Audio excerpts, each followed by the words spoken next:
Hello and welcome back to another Torah Tuesday. Today we're in Exodus chapter 3 and I want to talk to you about the puzzling fact that the mountain where the Israelites come after they leave Egypt is known by two different names. When Moses first arrives there in chapter 3, it's known as Horeb, the mountain of God, but later it's known as Mount Sinai. नमस्कार, एक और तोरा मंगलवार के इस session में हम आप सबों का स्वागत करते हैं। आज हम निर्गमन 3 पे आए हैं और आज मैं सचमुच में आपको एक ऐसी बात के बारे में बात करना चाहता हूं कि जिस प्रकार हम देखते हैं कि जिस पर्वत के ऊपर इजरायली आते हैं जब वो मिस्र को छोड़ते हैं, उसे सचमुच में 2 नामों से जाना जाता है।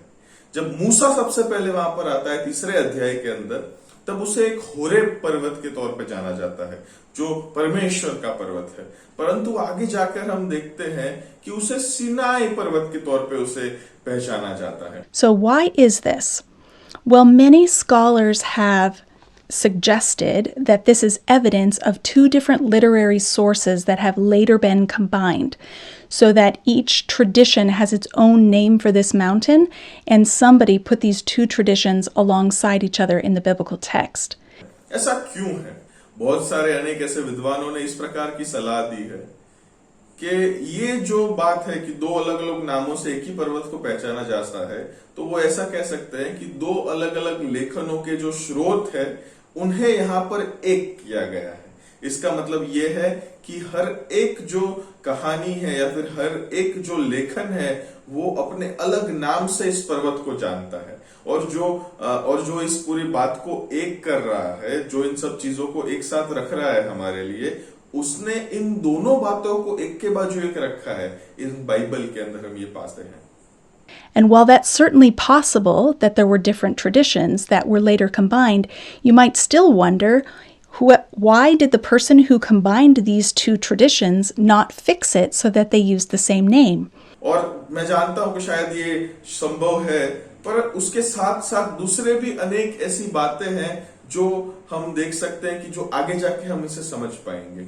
आप अभी तक शायद सोच रहे होंगे कि क्यों एक ही व्यक्ति जिसने अगर इन दोनों चीजों को एक की है, इन दोनों कहानियों को एक की है, तो उसने नाम बदलकर इन चीजों को क्यों सही नहीं कर दिया?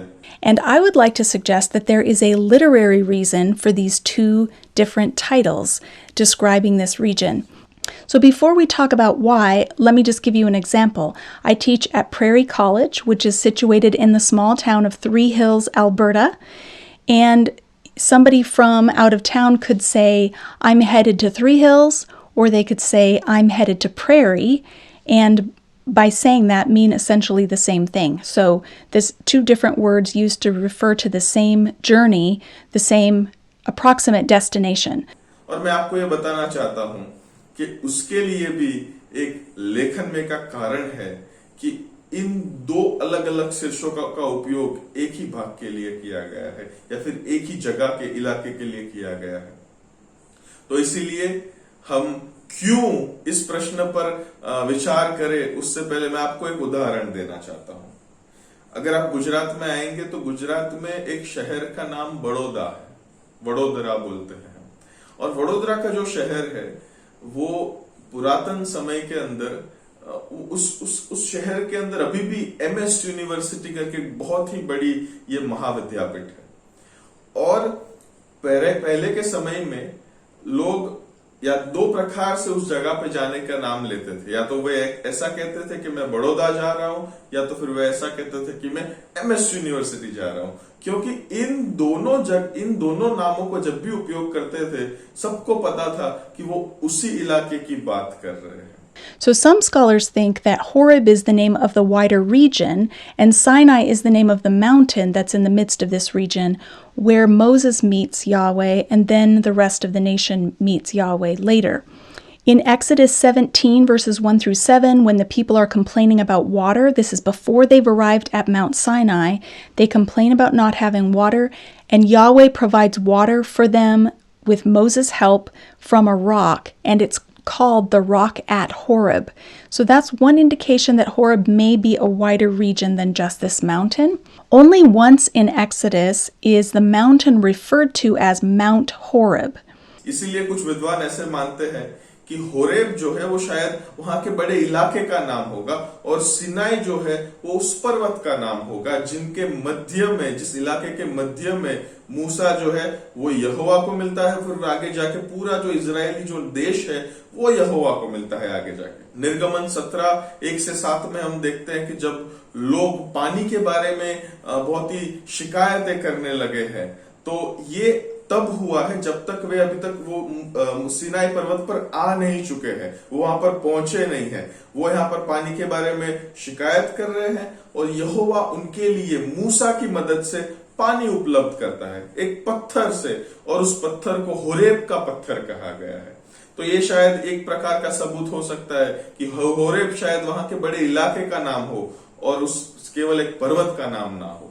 निर्गमन की पुस्तक के अंदर केवल एक बार इस पर्वत को होरेब के पर्वत के तौर पे बताया गया है। And there may be a reason for that. In Exodus chapter 33 verse 6, it's called Mount Horeb, but it could be because it's a word play. The word Horeb sounds very much like the word Herev, which is the word for sword. And in that context, there has just been a bloody scene in which people were using swords. And so it could be a clever way to refer to the mountain as Mount Sword for the sake of wordplay. और वहां पर उसका भी शायद एक कारण हो सकता है। अगर हम निर्गमन 33 उसके 6 पद को देखें तो वहां पर उसे होरेब पर्वत कहा गया है, परंतु ये एक प्रकार के शब्दों का खेल कह सकते हैं हम शायद, क्योंकि जो शब्द होरेब है वो हेरेब शब्द से बहुत ही मिलता जुलता सुनाई पड़ता है, और हेरेब शब्द का मतलब तलवार होता है। तो वहां पर उस संदर्भ के अंदर हम देखते हैं कि यहाँ पर जब बहुत ही खून भरा ऐसा दृश्य हमारे सामने रखा गया है जो तलवारों से भरा हुआ है, तो ये एक बहुत ही चतुराई से हम ये कह सकते हैं कि ये पर्वत जो है वो तलवार का पर्वत है। ये शायद ये शब्दों का खेल हो सकता है मेरे हिसाब से। Now, what about the name Sinai?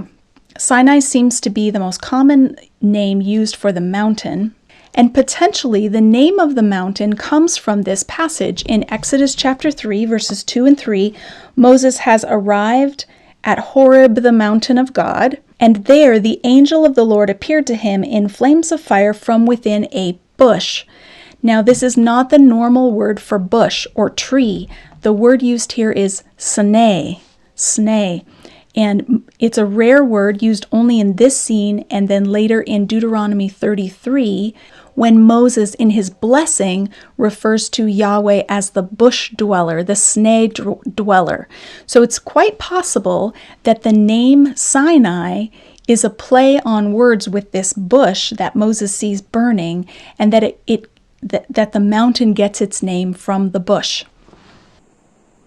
तो अभी ये सिनाई का मतलब क्या है? फिर सिनाई के बारे में क्या? अब सिनाई का मतलब ज्यादातर ऐसे कह सकते हैं कि इस पर्वत के लिए ज्यादातर नाम सिनाई का उपयोग किया गया है, और ये जो नाम है वो भी शायद ये जिस शास्त्र पाठ को हम अभी पढ़ रहे हैं उसमें से शायद आया है। निर्गमन 3:2 और 3 में हम ये देखते हैं कि मूसा अब इस होरेब पर आ चुका है, और जो परमेश्वर का पर्वत है, और वहां पर एक दूत जो है परमेश्वर का, जो प्रभु का जो दूत है वो उसके सामने आया है, और वो झाड़ियों में, एक ऐसी झाड़ियों में है जो झाड़ी जल नहीं रही है, जलती हुई दिख रही है पर जल नहीं रही है। अब ये जो झाड़ी के लिए जो हिब्रू शब्द का उपयोग किया गया है वो बहुत ही साधारण उपयोग नहीं है, और वहां पर जो शब्द है वो सिन्ने, ये शब्द का उपयोग किया गया है, सिन्ने, और ये बहुत ही कम उपयोग में आता हुआ शब्द है, और वो केवल इसी दृश्य में हम पाते हैं, और उसके बाद हम व्यवस्था विवरण 33 में उसे हम वहां पे पाते हैं, जब मूसा उसके आशीष जब आशीष दे रहा है, तब यहोवा को उस झाड़ी में रहने वाला, मतलब सिने में रहने वाला, ऐसे करके वो बुलाता है। The word sneh sounds like the word for bronze and gleaming, so it may have been a good way to describe this bush that is crackling with fire and yet not burning up. Now in chapter 3 verse 12, Yahweh gives Moses a sign that he is who he says he is. He says, when you have left Egypt, you will worship God at this mountain. So it's quite important theologically for us to see that whatever we call this place, whether we call it Horeb or Sinai, that this is the same place to which Israel will come and meet God. तो ये शायद ये बहुत ही संभव है कि ये जो सिनाई नाम जो है ये भी शायद एक शब्दों का खेल है जो उस झाड़ी के बारे में बता रहा है जहां पर मूसा जो उसे जलते हुए देखता है एंड और एक और जो बात है वो ये है कि वो पर्वत का नाम शायद उसी क्षण से उस जलती हुई झाड़ी के ऊपर से आया होगा शायद।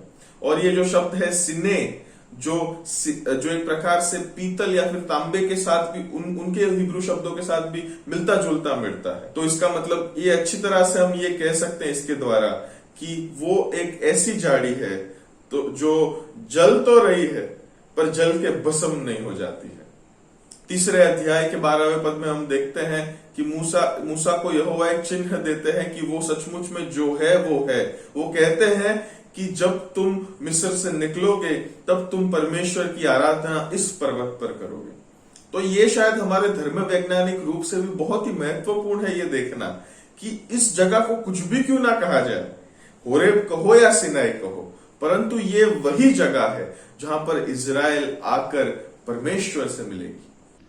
I want to leave you with one last insight that I find really fascinating. And that is from Gerald Jansen, who in an article talked about the symbolic significance of the burning bush. He notes that on either side of this scene in which Moses meets God in the bush is a statement that God makes expressing his deep concern over Israel's suffering in Egypt and how he plans to redeem them, that he sees their suffering. मैं आपको एक आखिरी विचार के साथ छोड़ना चाहता हूं जो बहुत ही रसप्रद और दिलचस्प है, और वो तो मैं जेराल्ड गेंसन के एक आर्टिकल से लेता हूं जो सचमुच में चिन्हात्मक रीति से बहुत ही महत्वपूर्ण है इस जलते हुए झाड़ी के बारे में सीखने से। और वहां पर वो ये बताता है कि इस दृश्य के कोई भी तरफ हम देखें जहां पर मूसा परमेश्वर से एक बाजू अगर मिल रहे हैं उस जलती हुई झाड़ी के दर्शन में,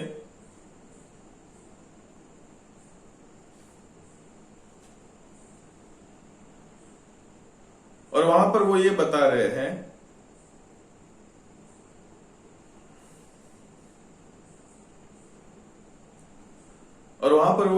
रहे हैं कि जब मूसा परमेश्वर से झाड़ी के कोई भी बाजू मिल रहा है, जब उस चलती हुई झाड़ी के बाजू जब वो मिल रहा है, तब परमेश्वर जो है इजराइल के दुख के प्रति, मिस्र में जो वो दुख उठा रहे हैं उसके प्रति वो अपनी चिंता को व्यक्त कर रहे हैं इस प्रकार मूसा को दर्शन देके, और किस प्रकार से वो उन्हें छुटकारा देने वाले हैं कि वो उनकी परेशानियों को देख रहे हैं। इस प्रकार के दर्शन से वो ये साबित करना चाहते हैं।